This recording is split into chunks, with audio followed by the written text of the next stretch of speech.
much, Madam Adi Koila Mara Naila Tikau, for your heartwarming and informative address.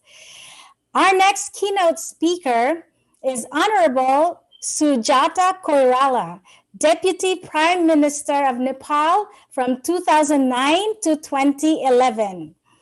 Honorable Sujata Koirala is a Nepalese politician and the only daughter of former Prime Minister Gurjija Prasad Koirala. She is the immediate Chief of the International Relations Department of Nepali Congress and a member of the Central Working Committee. She also served as Minister of Foreign Affairs of Nepal, a three-time cabinet minister of the government of Nepal from 2007 to 2014, 2014 to 2017, and 2017 to 2021.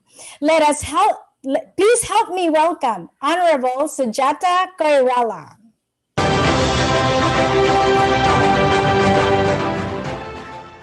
Dear Mr. Chairman, distinguished guests and speakers, first of all, I would like to take a moment to express my gratitude for the warm invitation to speak at the International Leadership Conference webinar. At a time when people's lives and physical moments are significantly compromised, such as initiatives like this keep us connected and unified.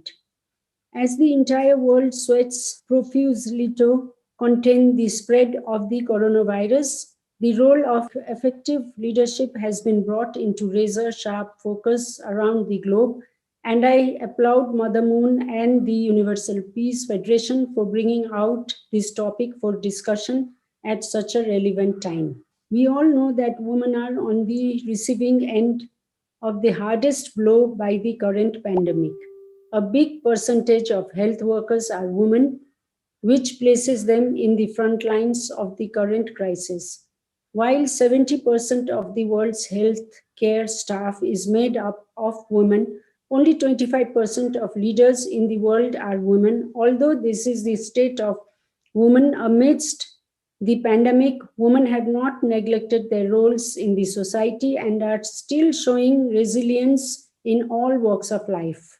The world did not need a pandemic to realize that people are generally better off when their leaders are smart, honest, and modest. But now that we head on with this global crisis, it is apparent that the challenges of the 21st century call for a new type of leadership different from the based on command and control. These challenges include climate change, health, and environment, the depletion of the Earth's resources, the development of new technologies, to name a few. As such, this new type of leadership primarily involves resilience, courage, flexibility, listening, empathizing, collaboration, caring, and recognition of collective contribution. The participation of everyone's intelligence becomes the key to success. And these are all characteristics of traditionally feminine management. During a crisis, displaying empathy can foster trust, loyalty, and motivate people to take their leaders more seriously. It is not secret that combining empathy with quick action is precisely what successful leaders of various nations have done in response to the current pandemic. And as a woman myself, I am profoundly proud to say that it is no coincidence that most of the countries that have managed the COVID-19 crisis effectively are led by female leaders. COVID-19 showed us that even the leadership team of developed countries can fail to deliver.